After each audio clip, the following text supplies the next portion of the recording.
Welcome into the ESPN FC studios for this Saturday edition of the show. Craig Burley, Stevie Nichols, Sebastian Salazar here with you. Matteo Benetti will join us in just a little bit to talk some Serie A. But I think it's pretty clear where we should start today's show. Where? Scotland's epic comeback against England in the 6-0. No, okay, I guess Real Madrid. Hosting Celta Vigo then. If you insist. Zidane. Right, if you insist. We fought for Scotland, but didn't happen. 15th minute. Celta Vigo first chance. Maxi Gomez a header. Keylor Navas making the save. Yes, he gets the start from Zidane over Courtois. Fantastic save. Quick on his feet. Strong hand. 30th minute, Madrid the chance. Gareth Bale off the bar. Benzema goes for the overhead kick. Doesn't make clean contact. Ball drops to Bale. Goes for the scissor kick. A little bit unlucky. Or a lot unlucky here. Decent strike. Just a little too high. Celta, by the way, relegation threatened, but Madrid didn't break through till the 62nd. It was Isco off the assist from Karim Benzema. Well, you've got Asensio involved. You've got Isco involved.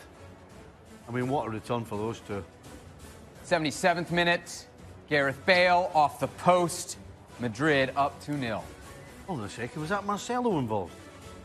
It's almost like the good old days. Tell you what, that's exactly what this was, the good old days. A few scuffles in there, a couple of bad touches from Bale, and then a bit of a scuff shot, but not be bothered.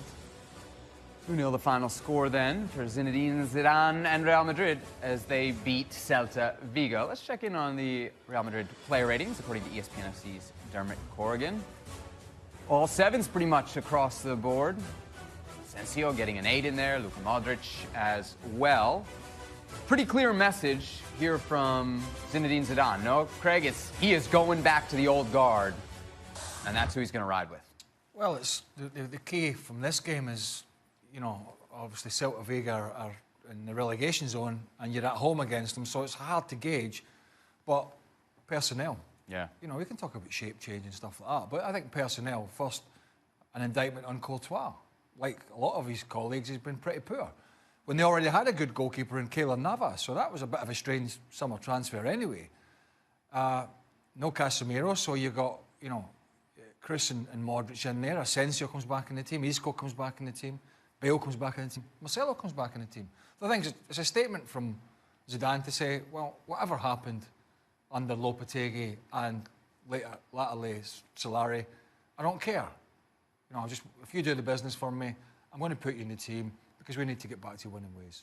I mean, it can't be just that easy, right? We got to put this in context. It's Celta Vigo, and they didn't score for an hour. But is it just that? Well, let's be honest. Right, guys? They've struggled badly against teams like Celta Vigo all season. I mean, this is not... This Real Madrid performance, absolutely 100%, is about the tried and the trusted. You know, Keylor Navas did what we just saw, something that Courtois hasn't done. Made a save when it matters. You know, that ball goes in the back of the net. We could be talking about a different scenario here. Instead, we're talking about the positives. So there's your first one with Navas. And then you got Marcelo. Now you're starting to bring back all the old connections when they were successful. Asensio, Isco. I mean, all of a sudden, it kind of looked like the old Real Madrid. And the reason it looked like the old Real Madrid, because other than Ronaldo, that's exactly where it was. Yeah. They're all big decisions, but to me, the biggest statement would be Navas over Courtois in Zidane's first game. It's like clearly a point. What do we make of Thibaut Courtois' future now at Madrid? Do you think it's in jeopardy? I think there's a few players at Real Madrid where their careers are in jeopardy at that club, because clearly, well, you know, you're not going to do surgery in a team beating Celta Vigo, and that's all of a sudden they're going to be great again next year. So there's a few positions that I'm sure Zidane's already spoken to the president about. But, you know, his position might be under threat, but I don't think they need to rush out and buy another goalkeeper, because, as I said before, they've already got a good one in Keylor Navas. Look, Courtois pushed for this move. You just need to ask Chelsea fans, right? He is despised there at the moment, the way, his rhetoric and the way he tried to push through to get his move to Real Madrid. It was his dream move. He's gone in there. His timing's not great. They're having a poor season. He's had a poor season. Zidane's seen that, thought, listen, I'm going to get this guy back in. Keylor Navas is a very good goalkeeper. I can trust him. And when we do give chances up with the leaky defence they've got, I know this guy's going to, more often than not, pull off a save. Unfortunately for Solari, the two big moves he made was Navas and Isco. Isco's been sent to the salt mines. Yeah, he was the poster boy of the doghouse. Absolutely. Now all of a sudden, he steps on the field, Zidane's first game back, and makes a statement himself by scoring a goal. Is that an indictment on Solari and how he managed Isco specifically? You don't know what happened behind the scenes. Every coach looks at the team a different way and sees slightly different things that they want to do. But he clearly very early on at the didn't end like of- what he saw from Isco. Well, it didn't even give him a chance. That's what I'm saying. Which makes you scratch your head when you think that he was a huge part of why Real Madrid won the Champions League. So, yes, I guess it is an indictment on Solari. But what you don't know, and he'll know this, particularly from a coaching perspective, and I'm not saying that this has happened in this case with Isco or other players, but what you don't know is what a player's doing during the week in training. Because that really peeves a manager off, right? If you've got a player in training who's not giving a hoot, not putting it in, his attitude's terrible, he's late for training, he's late for meetings, he's basically just, slinging it. It does, it affects everybody. And I'm not saying for a minute that has been the case because I don't know, but I'm trying to find a way why To explain it, why 'cause it to doesn't explain make why a very reasonable guy in Santi Solari and a very good player in Isco, all of a sudden it's just they've locked horns. So there had to be something, but I know from a coaching perspective, if you do that to a coach, no matter how talented you are, he ain't going to pick you at the weekend. No. Yeah, when Zidane is brought back in, I think a lot of people said, all right, this is the end of Gareth Bale for sure at Real Madrid. Then today he not only starts, he scores. That's confusing to me. Like, what do you think is next for Bale now? Well, Zidane's a smart guy. Yeah. So, Listen, as a coach, you can have all the thoughts and all the dislike or whatever for certain players, but when you know that you need somebody, then you look after them. Not only because the team's going to win, but it's going to help you as well. So it's a team thing, regardless of what you think of the player. It's the best thing for the team, and he knows. To get rid of Gareth Bale, it's a lot easier getting rid of a player who's playing on the field and who's scoring goals, because if he's not playing and he's not scoring, nobody wants him. We did the whole end of an era thing after Real Madrid lost to Ajax. You think we were maybe a little bit premature? Or would we be premature now? No, we weren't. hold on. What channel have you been watching?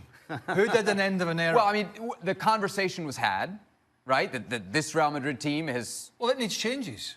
Right. Are we overstating how many changes they actually need after what you've seen today? The list of names you rattled off is pretty impressive. No. Celta Vigo, 18th at home at the Bernabeu. There are much Totally bigger fair hurdles points. to But that's a really good team. That player ratings that we saw, that team, to me, on paper, wouldn't seem to need that much turnover.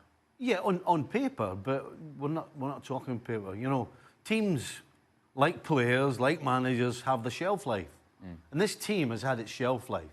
And so, even though the names stick out and you remember all the great times and all the good things they've done, the reason this team's been poor is because these players can't turn up every single week and do it. They can do it now and again when asked.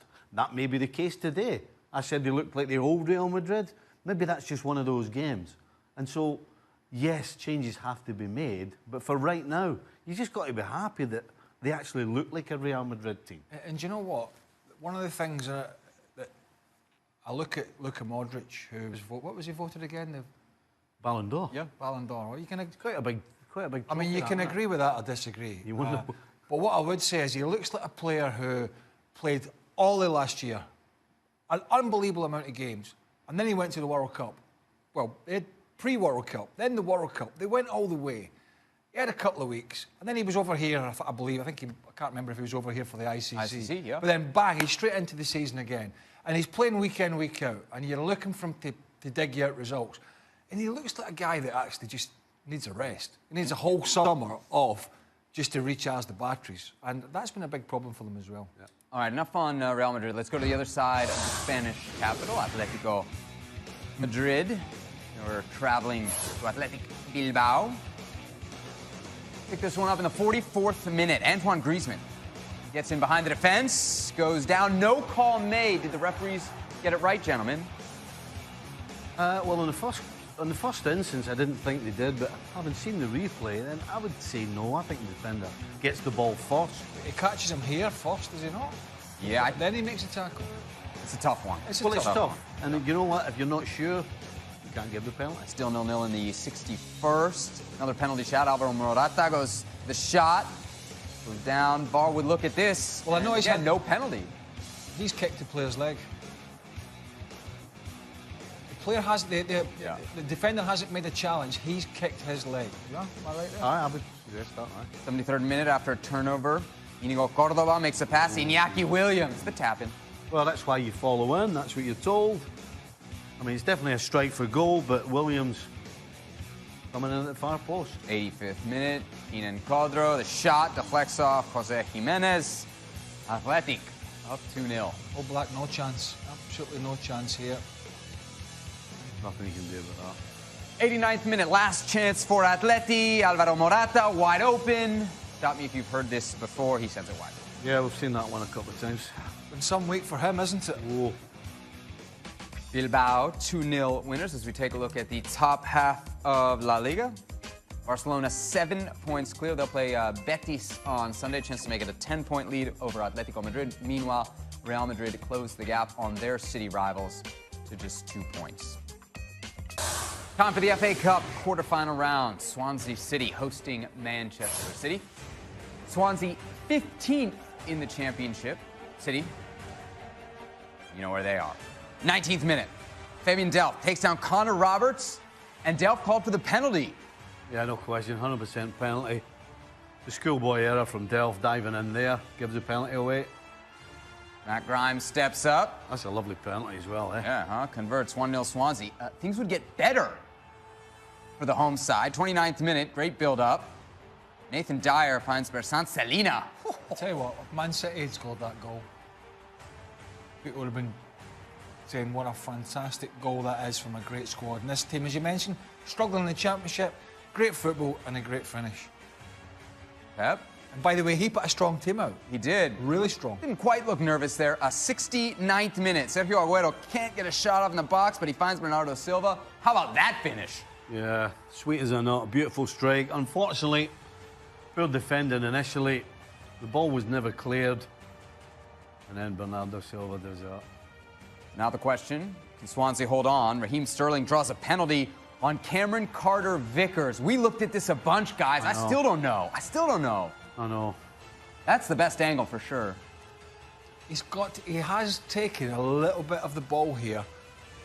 First, right? That angle's not definitive, but he did get the ball first.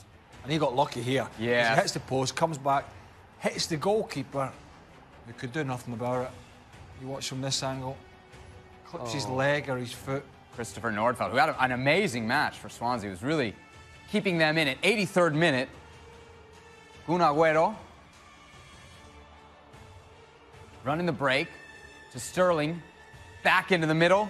Gabriel Jesus, the header, second chance here, and what a big stop. Yeah, it's big time, isn't it? Pushes this one. I'm sure he wasn't trying to hit the post with it, but then he reacts quickly. You don't have to use your hands as a keeper. You can save it with your feet. 88th minute. City coming forward. Bernardo Silva, Kun Agüero, goal. But we should take another look at it.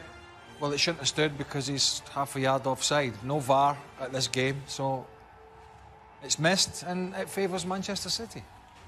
As if they need any more advantages, Manchester City then through to the semi-finals. Would Manchester United join them? Tricky trip to Wolves standing in the way. 38th minute. Diogo Dalot, the shot, blocked out of bounds. United players want a handball, but the corner given. Is it a handball? No. No. Does he strike him in the arm? Yes, but his arm's tucked in. No way that's a penalty. 46th minute. Marcus Rashford using the speed, gets in behind, and just misses wide. Right, I just taken that on a little bit there. A defender had already committed to making a tackle. Well, whenever you need a high-quality finish, you know where to look. Mexican international, Raúl Jiménez. Yeah, I mean, it looks as though he's had an opportunity earlier there. The ball starts bobbling around. Eventually, he ends up facing the wrong way. I mean, he's facing away from goal here, but what a turn. Romero can't react. Well, Manchester United looking for an equalizer, and they're caught here. 76th minute, the counterattack. Diogo Jota battling with Luke Shaw. Manages to hold him off, and then finishes. Goalkeeper, Craig. Yeah, I mean, brilliant from Jota, but, you know, Luke Shaw's just got to hold him up here to get some reinforcements back. Doesn't... yeah, I mean, Romero. He goes down a bit slow, doesn't he? Yeah. Goalkeeper. Yeah, he shouldn't have got beat there. I tell you what, it's a great result for Wolves, though. No doubt about it. Yeah, consolation goal late here for Marcus Rashford and United, but not nearly enough. There you see the look of disgust on the face of Paul Pogba. Manchester United out of the FA Cup. Wolves are through to the semi-finals. Plenty more FA Cup talk on. All right, then time now to dive into Serie A. That's why we got Matteo Bonetti here, amongst other reasons. We generally like your company. Where is Spal? Where is it? Yeah. In Ferrara. Beautiful city in Italy. Where's Okay. Ferrara? You should go there. Middle, upper, northern. Is that Okay, yeah, middle, upper, northern. All right, so why we ask, Spal hosting Roma. Spal, by the way, haven't won a home match in 6 months, something around that time, so not going well. Claudio Ranieri hoping that his guys would take advantage. 22nd minute, Thiago Sionek sends in the cross. Mo Fares, the easy header. Yeah, Karsdorp, the right back, beaten there. He's just come back from injury as well. Roma also without Manolas, their best defender, so it was absolute shambles at the back. Only 1-0 Spal there. 52nd minute. Here comes Roma looking for a response. Eden Dzeko into the box, taken down from behind. Well, it looks like a penalty to me the first time, and the second time it's confirmed 100% it's a penalty kick. No question. Dzeko gets ahead of his defender, he gets pulled back. Diego Perotti steps up, cool as you like. We're all level at 1. 57th minute. João Jesus takes down Andrea Petagna in the box. Does he? Well, Clumsy. take a look at VAR, but the penalty is given, guys. Clumsy from the attacker. Well, I'm going to say penalty. Defender doesn't actually touch the ball, gets all the opposition, so penalty kick. Petagna to put it away, and he does. Spal, 2-1 winners. So Claudio Ranieri's guys, there as you see outside the top 4. They're out of Europe at the hands of Porto. They're out of the Italian Cup. Oh, come on, cheer everybody up, will you? It's the Claudio Ranieri Clearly effect. not going well for Roman right now. Matteo, what specifically has gone wrong here? Oh, it's what's gone on the entire season long. Monchi, the architect who was billed as the Jesus, the one who would come to this team and revolutionize the club, that would find players from the second division of Azerbaijani football. It didn't work out with Monchi. Half the players he bought, he got a little bit unlucky. They got injured, but they didn't work out. They didn't have the same effect that they did at Sevilla, where he unearthed Rakitic, Dani Alves, and all these phenoms. So Roma, the reality is, they're not spending as much as the Milan sides, so they're not really a top 4 team in terms of talent. And unfortunately, the axe fell on Eusebio Di Francesco, the same man who took him to the Champions League semi-final. It's unfair, but it always does fall on the manager, also on the sporting director, Monchi, but the players are the ones to blame. And Claudio Ranieri, he's not going to have the magic pill, because I think this team is one that they have to gut a little bit in the summer and realize what identity do they really want to have going forward. You mentioned the 2 teams in Milan. Of course, Sunday, the Derby della Madonnina. Did we say it right? You did. Close enough. Close enough. Let's take a look at the odds. Milan, then, slight favorites over Inter Milan. How do you see this one playing out?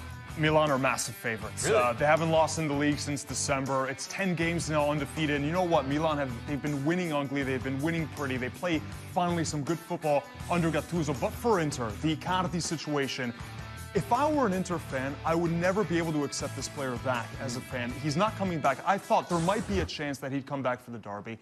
They desperately need him. They don't have another player like Icardi. It's gotten so bad for them. They're so paper thin in the attack that when Lautaro goes out, they're playing Andrea Ranocchia, a 6'5" center back who's 5th string, as an emergency striker. That's the option they have up forward. That's the situation Icardi's left them in. And unfortunately, with everything we've seen, no identity. Luciano Spalletti, the manager, on the chopping block as well if they don't get a result. Do not be surprised if he gets sacked in the coming weeks if Inter lose. Really? The trouble is, you've got to get Icardi back into the team at some point, because if you want to sell him as a sellable asset, and he clearly is, you've got to try and get this nonsense behind you to get the big transfer fee that you want at some point, because he's going to have to leave Inter Milan. What about at as a some point. teammate? You know, from that, can you accept a guy like that back into the dressing room when you know he's, I mean, it's essentially faking an injury? Why did this happen in the midway point of the season? He's missed 2 months now, and Inter have gone like this since he's been out. Do this in the summer, like Gigio Donnarumma, the Milan keeper, did the same thing with his agent Mino Raiola in the summer. There was kind of like a saying, if he doesn't get more money, he's going to leave the club. They got it sorted, and he played every game the following season. If Icardi had just waited till the summer, I realize his manager is also his wife, Wanda Nara, and she's handled this disastrously. It's been shocking the way they've handled it. If your head coach has to play a centre-back at centre-forward, why are you sacking the coach? That's not his fault. So what do you expect to win a game when you've got a centre-back playing centre-forward? Surely not. So why are you sacking the coach? I'm totally with you, and I think Luciano Spalletti is a fine coach, as he's shown throughout his tenure in Serie A, but this is a team that just doesn't have any sort of identity. The problems go back to even before when Icardi was there. You could see that there was trouble brewing. It's a team that doesn't really know who they are when they play, and there was no fight. Against Eintracht Frankfurt at the San Siro, it was embarrassing. They were losing every 50-50. There was no soul, no desire. Granted, they were playing with half their starters missing, but they still should have done better against Eintracht Frankfurt. Let's do some predictions here. Matteo, we know who you're going to pick. Maybe I don't know who you're going to pick. Of course, I'm going to pick Milan. I'd be a fool not to pick Milan. Your family would disown you. That also, but everything's going in Milan's favor. Piontek and Paquetá, the 2 January transfer signings, have done wonderfully. Piontek might finish as the top scorer in Serie A and one of the biggest Cinderella moves that we've seen in the last few years. What do you guys think? I'm going to go Milan as well. I mean, 3 months ago, it was Gattuso that was with the head on the chopping block, potentially going to lose his job within 24 hours. Now the pendulum has swung. They've gone on that great run that Matteo mentioned, and we talked about. Players are playing well again. And Inter, they're just all over the place, on the pitch at the moment and off the pitch. Stevie? Centre-back, it's centre-forward. I think we'll go with Milan. I might just go Milan. Yeah, seems like a safe bet in this one. All right, then let's take a look at Sunday's Serie A schedule. Of course, the Milan derby, the marquee. More now from the Premier League. West Ham hosting Huddersfield Town. Huddersfield Town all but sentenced to relegation. 14th minute. Aaron Rowe takes down Manuel Lanzini. That's about the easiest penalty decision of the weekend for this referee. And then Noble slots it home. The West Ham take the 1-0 lead. But how about this from Huddersfield Town? 17th minute, Juninho Bacuna scores. We're tied at 1. Yeah, you'd think Huddersfield would just fold after going behind, but they didn't. Carlin Grant here makes it 2-1 Huddersfield. Well, it's a scruffy effort in the end. Doesn't quite catch it properly, but that's not what counts. More from Grant in the 65th minute. The curler. Oh. I mean, defenders shouldn't stand off him the way they did here, but look at the finish. Knows exactly where he wants to put it. 75th minute, corner for West Ham, and this is the beginning of the comeback. Angelo Obana, 3-2. Yeah, great header. And good day to be a Mexican forward in the Premier League. Chicharito makes it 3-3, the comeback complete. Oh no, there was more from West Ham and more from Chicharito. Here we go, vamos! Listen to the voice. The level's raising with excitement. Where's the goalie going there? Never mind you. Well, I mean, it's a class finish, sure to send any goalie the wrong way. West Ham wins 4-3. Burnley hosting Leicester City. Man, Burnley, they need points. They need points bad. 4th minute. Harry Maguire takes down Johan Gudmundsson. And it looks kind of accidental, but this is a red, straight red. I actually think it is accidental, but that's not what counts. Yeah. Now, definitely last man. Yeah, if he'd slid in and tried to play the ball, he might have got away with it. Oh. Vance Madison, how about that free kick? Leicester reduced to 10 and still up. It's a talented Don't player. really say anything about this, can we? Just watch it. That's what you need to do. 38th minute, Charlie Taylor finds Dwight McNeil from the edge of the box. Goalkeeper.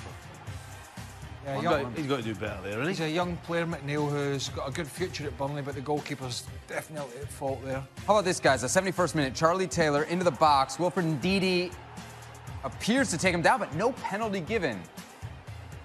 Well, in real time, it looked like a penalty, and when you see it again, It's a penalty. it's a penalty. Sure. 90th minute. Ball comes in the box. Wes Morgan, snap down header. I mean, great header from Morgan, but Sean Dyche has been complaining a lot recently about not getting decisions, and that'll just be another one today. Leicester City then the 2-1 winners. We take a look at the bottom half of the table. Big opportunity missed there for Burnley to get a little bit further away from the danger zone. So that's who may be going down. What about who could be coming up from the championship? Massive, massive game in the... All right, the one person we didn't get a bracket from on Friday's show, and I mean, we had like 7 people on the show, is Stevie Nichols. So let's take this opportunity then to have you walk us through your Champions League Final 8 bracket selections. Yeah, I mean, you've got to fancy... Do you want me to start at City-Tottenham? You've got to fancy City to beat Tottenham, Juventus to beat Ajax. I'm going Barcelona over United and Liverpool over Porto. Now, I think those 4 are pretty straightforward decisions. Then it becomes a lot more, well, not quite as clear. Juventus, when you think of what Ronaldo's capable of, but you know what, I'm going to go for the overall team, and it's Manchester City. And as good as I think Liverpool are, they don't have Messi. And so I'm going to go with a Manchester City-Barcelona final.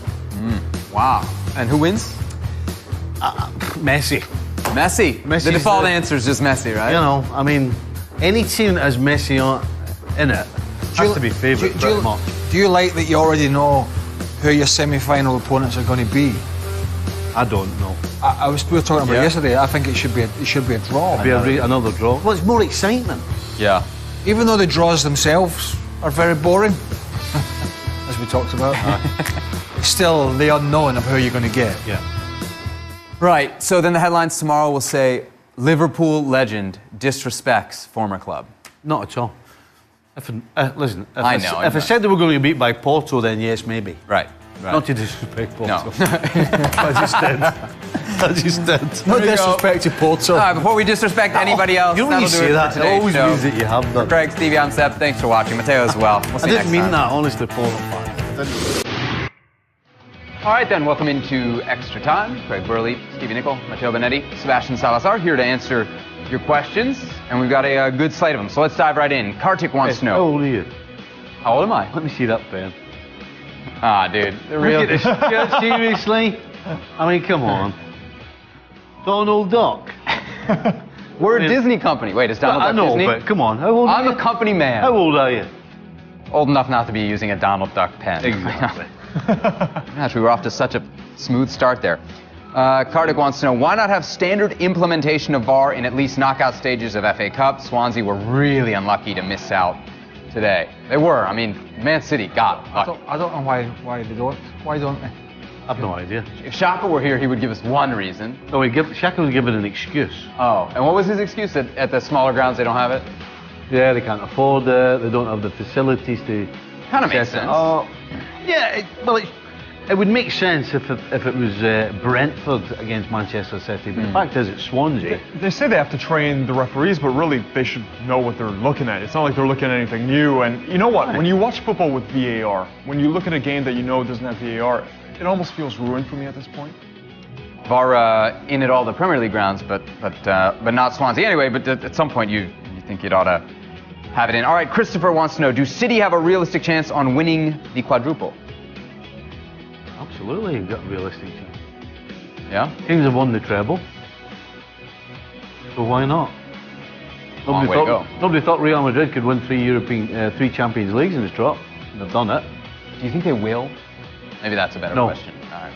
They're not getting by Juventus. Why don't you think that? Because of Juve? Because having been involved in football for so long, you know there's something round the corner waiting. There always is. And it almost happened today. You know, City going 2-0 down today, we thought that was it. But they come back because they've got great players. But there's because we don't have VAR.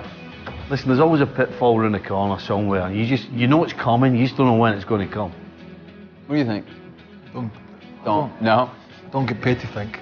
Paid to talk. Moving right along. Next question. Should take heed of that. This one is for you, Stevie. Should Raul Jimenez start over Chicharito for L3? Also, is Stevie more fun than Craig? This person. Listen. This is my wife, actually, who tweeted this in. I should say that. Well, the answer is yes and yes. Very good. I like it. A double. Now, We got a Chicharito double. had 2 goals today. Jimenez just the 1. Well, I don't. Yeah, I think just So hold on, is your wife a supporter of Mexican football as well? the 1. She. Because I'd imagine before Hold on she a met you, she absolutely couldn't give a stuff. Hold on. No. Cares not a jot. No. So she's just playing the game now. I'll keep him happy. He's not the I mean, brightest. yeah, she's playing that Throw game in the a old lot. Mexican question about the national team, and he'll give me, he's just not the brightest. How does... Right. Her name's Keely Devine, right? His name's Thalada. Right? Sorry, what is it? Say that into the camera, please. Thalada. I'm staying out of this. So the truth Sebastian is Thalada. you fed her that question because you wanted to answer it. So what is it? I did not feed her that question. I think you did, because you were talking about this behind the scenes. It's not his wife. Don't listen to that rubbish. She's Devine, he's Thalada. Yes. And So- we're a modern couple, Stevie. He's What can I blushing tell now. you? He's blushing. So it should be Keely Devine Thalada. Yeah, but then she's got to go to, like, change her name. That's a hassle. People don't want to do that. They don't want to stand in line at the DMV to get a new driver's Tell you license. what, She won't do that for you. I wouldn't ask her to do that for me. That tells you how much she thinks about you then. Thank you.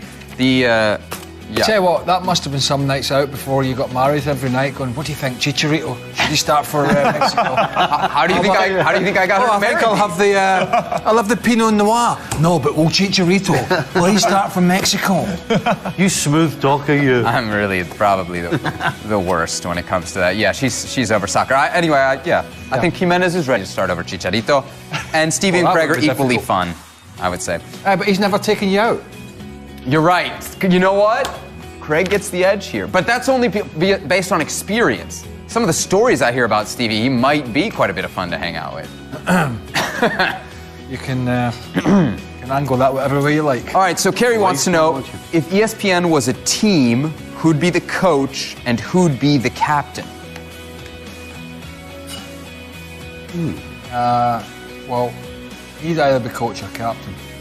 Maybe Stevie. Mariner might be coach. I could be player, coach, and captain. Right. Wow. Mariner It's like you're coach. making it all about yourself, man. Mariner coach and Nickel captain. Right. There Has you go. anybody ever done that? Right. Anybody who actually was Player, player coach. manager, did they make themselves captain as well? I wonder if anybody's ever done that. Kenny You've been never a did player that. manager. You've been a player manager, yeah? Right, but I was never the captain. Why not? Why didn't you make yourself? Who was your captain? It was in the Boston Bulldogs. So we don't know his name. Was you ever captain? Did you captain? Well, it was 15 years ago. Yeah. In fact, it was longer than that. It was like 18 years ago. Did you captain during your career? Yes. Yeah. Liverpool. We can be water boy, Yes, physio. yeah, I don't think we We'll had let you guys do the role. captaining stuff. Much Leave it to you, role. Stevie. How What would about that? Shaka Bus be in? driver. Sorry? What would Shaka be in all this? Strangely enough, he'd be the goalkeeper. Sounds like a good Odd one. one. Thank you for And a that. shock move. Director of holidays. This next question is really the only reason we've had extra time today. From Terry, what did the guys think of Six Nations Magic. today? Oh, dear. Are we going to be honest? Yeah. Yeah. Well, what part of the Six Nations? Because we're talking about Scotland coming back on so I England. watched the Wales v Ireland game, which the Welsh won the lot, played great, and then sat down for Scotland v England, which didn't mean anything in the Championship, but is a big rivalry, and watched England pulverise Scotland in the first 25 minutes, or first half, and I gave up. It was that bad, 31-0. And then Scots rose from the grave. All I know is that I went in the room, you guys were watching the rugby, I said, isn't that a fumble? I got kicked out right away. So I have absolutely no input in this. He was coming up the stairs, and I was screaming. And he was, as soon as he heard you scream, he started running because he knew something had happened. Yeah, well, it Well, the certainly thing was. was, I taped it, so I had to leave halfway through the, halfway through the first half to come here. So I taped it, but at 31-0, You'd given up. I'd given up. Yeah. I actually got on my clicker and deleted the tape. And then I got here, I went through the front door, and Still all I using heard was old this tapes? I heard this shout. Was it a VHS? Yeah. I heard somebody screaming, so Yeah, and I never I tried to get up the stairs as fast as I could, and it was in. And it was 31-all. I could not I think believe it was like 31-24. When you got here, it was, yeah, they but were and they still in the scored, comeback. yeah, and they scored the try, and that made it 31-0. Well, I never. The try to tie it. Or I score the never get like that over a game of football. No, not even Never. close. Not even Ever. close. I've Just sit and never watch it. seen you. Don't care what happens. So Rugby, yeah. Scotland playing.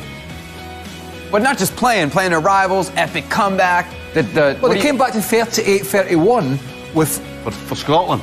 in overtime, and England scored the try that equaled it. The try to take the 38-31 lead for Scotland. That run. I don't know much about it, but that was... I mean, he took. There was 5 of them trying to get him. Yeah. He danced past 2, Yeah, and another 3 pitched up, tried to dive on him, and he still carried them over the line as well. Italy, how did they do in the Six Nations? They've got great beards. That's the only thing I noticed when I clicked it on a little bit. Other than that, I have absolutely no idea. See, he's got a clicker as they've well. They've said that He's they all got a look like... clicker as well. I do have a clicker. Does he but- delete his tape? Yeah, but he's They all look like Gennaro Gattuso, which I found absolutely fascinating. That was my tactical He was a good analysis. rugby player. Yeah, I'd be a brilliant rugby player. He should have been. Could be now. Played for Rangers, didn't he? How Italian are you? against him. Don't support How was Italian it? rugby. 18. Go on then, give us a story. No, I don't know many stories. He lost. But he played, I don't know what age he would be, January 98. So what's that, 21 years ago. What age is he now? I don't know what he is now. So he'd have been, Must be 40, 41. so he'd have been about 18, 19. And he played in that Rangers team as a young boy. Got his backside whooped that day. By the old experience. He played in the By middle. Burnley, of course. He played in the middle of the park against Paul Lambert, my old teammate from Celtic, Scotland, Dortmund, and me. I'd like to hear his side of the story, though. Well, he lost he 2-0. obviously learned a few tricks from the maestro here. You know what I mean? Middle of the park. Right? Taught him about nights out in Glasgow, and you never. So where are we going to celebrate Scotland tonight? I guess I didn't win. You? So, yeah. Well, I'm on board, man. Well, I'm not going with you, I know that. You got the tab. yeah, I don't want to sit and talk about Chicharito all night. you might end up marrying Know what I me. mean? You never know. Put the ball away. You know what I mean? Seb walks around with the ball under his arm all day. You are such a liar, man. You ever hung out with me? Have I? No, you haven't. So how do you know if I walk around with a ball all day? Hey, don't. Don't. He told me. He made that mistake. I will not make that I mean, mistake. not only is it a boring night, it's a costly night as well. Expensive. I'm definitely not going. All right, then. Let's wrap this up. ESPN FC. That's the first your wife tweeting No, that. his wife. A different name. It's like the middle school girlfriend that you make up, right? It doesn't really I exist. never had any girlfriends at school. I believe it.